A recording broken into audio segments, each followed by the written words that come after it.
welcome to Fearless DIY Music. My name is Tristan Lass, and today we're going to be putting a true bypass switch into a vintage tube driver pedal. Now, you may be asking me why I would mess with a vintage piece of gear like this that does have some dollar value, and it's because the flaw in this pedal is that the tube needs to be hot. When you turn it on, it takes a second for the tube to catch up, and your signal gets a little bit, it kind of drops for a second. So I've done this to another tube driver pedal that I own, where I quite simply just put a bypass switch that goes from the jacks, and the only thing we'll be unsoldering from this circuit are the input and outputs from the jacks. So we won't be messing with any of the internals or the way that it's meant to be wired. This quite simply will just run the signal from the input to the output straight through to the amp when it's not engaged. When it is engaged, then it just brings the circuit back in. This way I can keep the pedal on at all times with the red light on showing that it's nice and heated up, and it'll have consistent signal. So the first step is we're going to drill our hole for this switch. Here's our little schematic. It's quite simple, and I'll have a close-up of this in the video, probably popping up from time to time, showing how to wire it, but it's very, very simple. There's just a jumper. There's going to be a jumper on these two lugs, common in, common out, and then we'll just be running the circuit to these two, in and out. All right, so I might as well get my phone out so I'm ready to take some pictures, and let's get started. All right, we don't want to drill into our tube, so we're going to put our hole for this switch right here, and I'm going to go ahead and make the hole. Helps if the drill is engaged in the right direction.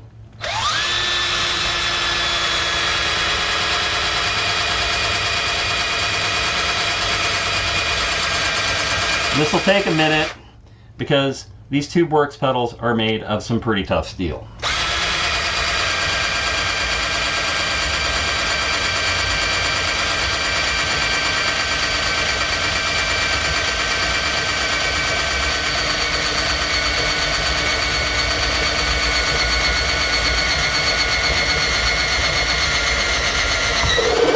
There we go, we got through.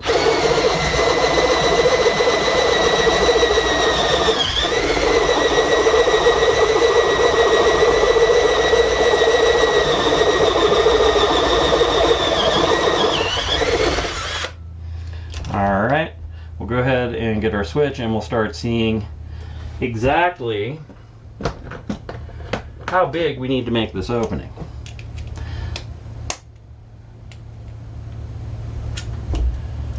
Go ahead and unscrew the nut. And yeah, I love these pedals, but like I said, there's that minor flaw in that and I'm going to go ahead and have this switch sit up high so that I won't be hitting this one. The flaw is just quite simply that they do take time to catch up as far as that tube heating in there.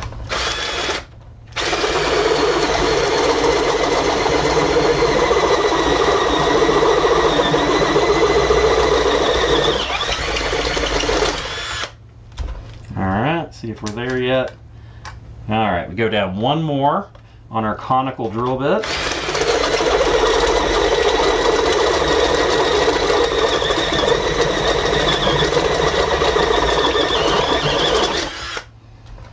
Okay, got some nasty tear out in there. Let's go ahead and clean that up. As I fling the pedal around, that can happen. All right, let's go through the other side. Try to clean that up even more.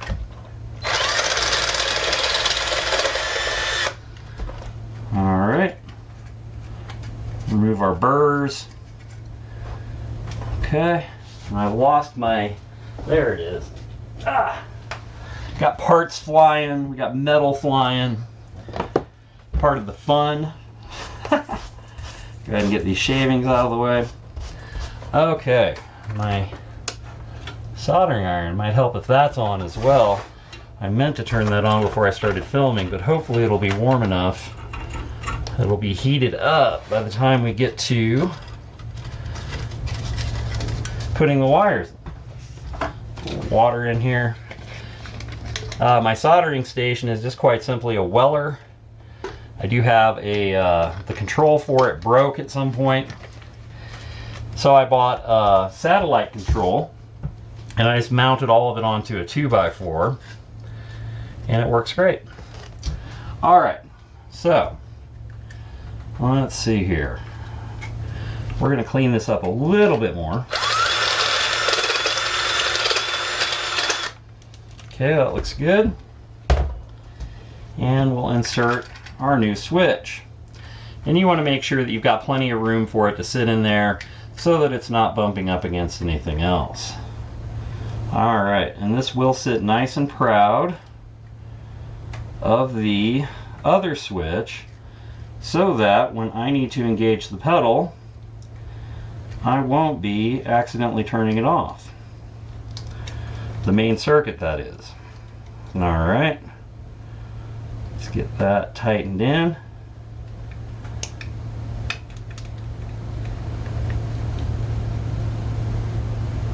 There we go. All right, soldering iron's probably still heating up, so let's go ahead and strip some wire. So our first connections will be that tube reattached there. Our first connection will just be the jumper right here. So the bottom two lugs of the switch are just going to be jumped, and that will be our bypass signal. Since there's plenty of room, I don't have to make like a super crazy short wire, which is nice. So we have plenty of room. All right. So we'll go ahead and get this put together. That there. And then let's take our time here and bend this one nicely so that it's all nice and neat. There we go. This jumper in, and we'll see how our soldering iron's doing. May have to kill a little time here. All right, so we have our jumper in, and let's see if our soldering iron is up to temp yet. It is not. You can just tell by the way it's sizzling there, but it'll be ready in a moment. So we'll go ahead and strip our other wires. Now these wires, this wire right here is going to be going, we've got our input jack right here. So we're going to be desoldering the white wire from the input jack, which will then be going to the top lug. But our common lug will be going to that jack now. So we can go ahead and insert that, have that ready to go. And this way, by having all your wires kind of like pre-positioned, you're not going to mix up like your inputs and outputs. And like I said, it is just, it's a simple thing, but it's easy to make mistakes when you're doing something like this, and we don't want to make mistakes. All right, let me see if I have viable temperature yet. Actually, before I do that, let's take a quick picture of where we're at the moment. Okay, take a close-up of that switch. There we go. All right, make sure that picture took. It did. Keep the camera up, and let's see if we can solder now. I'm going to try the jumper first.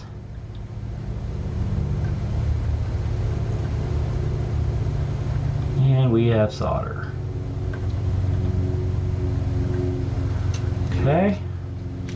One side of the jumper done. I should get my fan out. I think I'm going to get my fan out because I'm breathing solder. That's not good. I do have a short that shows how this little fan works. Quite simply a computer fan with a 9-volt battery and an on-off switch. I'll position that here so that it will hopefully keep me from breathing all those nasty fumes.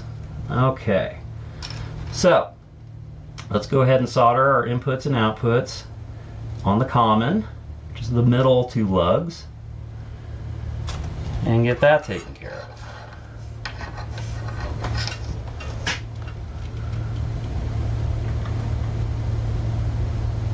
Okay, yeah, the fan's helping, for sure. Okay, we got good solders on those now. Okay, so now the fun begins. We're going to take the white wire on the input and remove it and replace it with this yellow wire. So let's go ahead and unsolder that. Let me get my little tool here for extricating that after we unsolder it.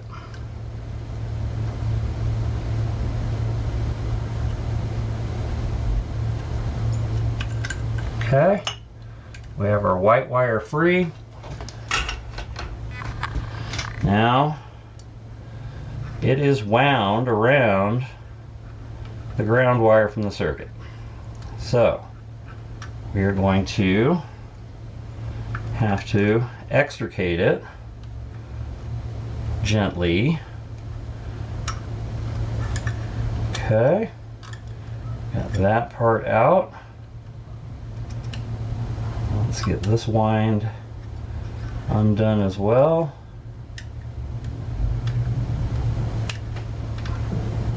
Without damaging anything, hopefully.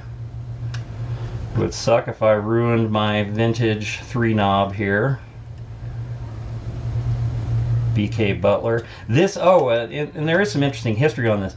If you look at this, it has cardboard underneath it, and it is a hand-etched version.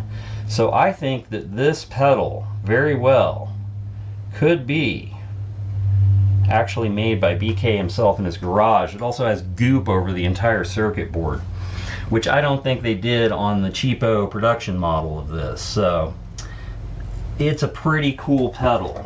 He is on record saying he did make some of these. Not many, but he made a few. Alright, so now I'm taking my common and I'm going to put that onto the input jack where we just removed the white wire from the circuit to the input jack. So we're beginning our bypassing.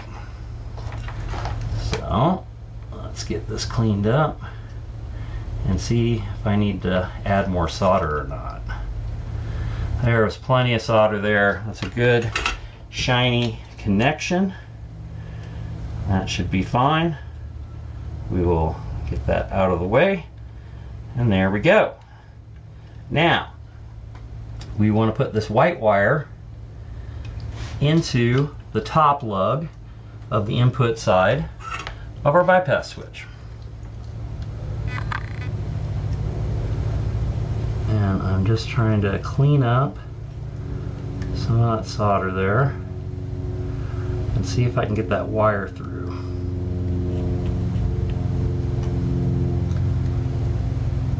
If we have to, we may just have to kind of do a surface solder on that. Let me take a closer look here at what we're dealing with. Oh, that's going, okay, that's actually going in a little bit. So we should be good to just go ahead and make that connection.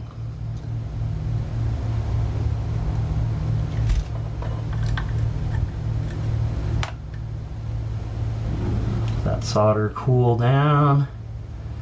Yes, we have a connection. Looks good. All right, so now we're going to do our output side. So we're going to desolder this gray wire to the output jack.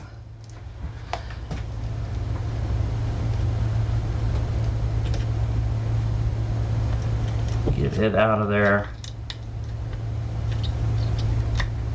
Okay, we have desoldered our gray wire, which is the output, It's quite long. It's got a lot of wire on it.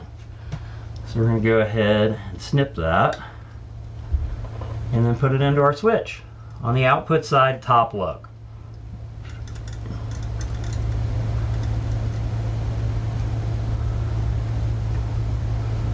Okay, that went in clean. We'll solder that connection. Whoops. The wire popped out. So I can get it right back in. There we go. Okay. Alright, we have a good connection there. Alright, now our final solder point will be this wire to the jack.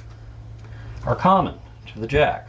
So we have a jumper at the bottom, we have the circuit at the top, we have our common in the middle, and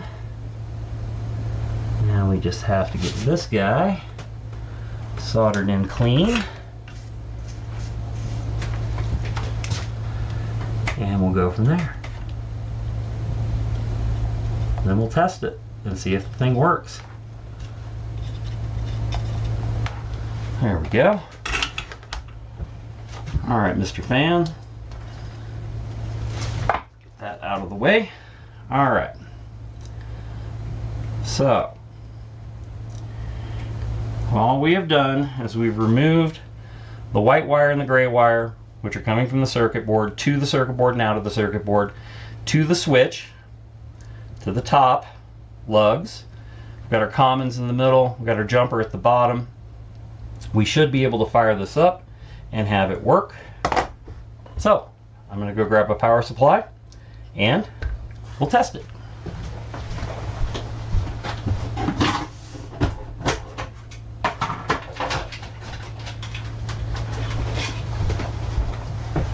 All right.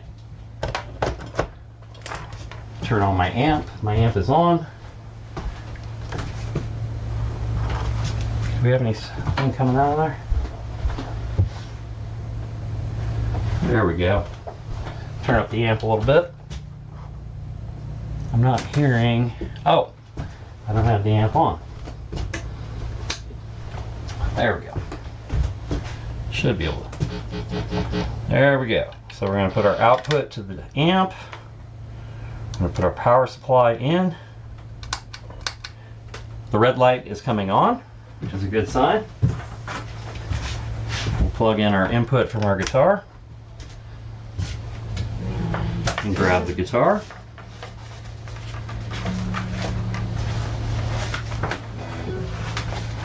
That's a good sign too. I can hear something coming out of the amp. Get my strap taken care of here. Alright, the guitar is not perfectly in tune, but that's okay. Alright, let's turn that down, put that there. The tube driver is on, but we hear no tube drive. And we're hearing all that buzz because of the soldering iron. Turn that off.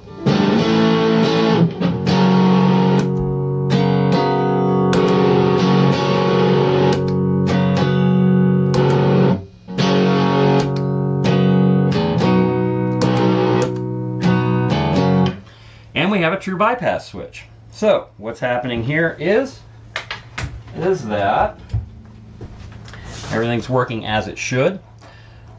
The way that it's going is that I can leave now the pedal on at all times. You can hear the classic crackle of the old tube driver circuit, and then obviously you turn that off and then the circuit is off, but we leave the circuit on. But now we can hit this switch, which sits much higher, and we've got true bypass. All right, so there you have it. You can take any pedal and you can add a true bypass switch just by doing this hack. It's very simple. It's very clean, and if you have one of those, overdrives like this that kind of makes noise or is a little bit of a tone sucker, putting one of these in is super easy. And all it is is those 6 solder points and just your input and output jacks being unsoldered. It's a total of 8 solder points to do this mod. All right. Well, if you made it this far into the video, I would really appreciate a subscribe and a like, shares in the comments. Love those as well. Let me know what you think. If you have a pedal that you think that this would be a good modification for. All right, smash that subscribe button. Smash the subscribe button, and we'll see you next time. Take care.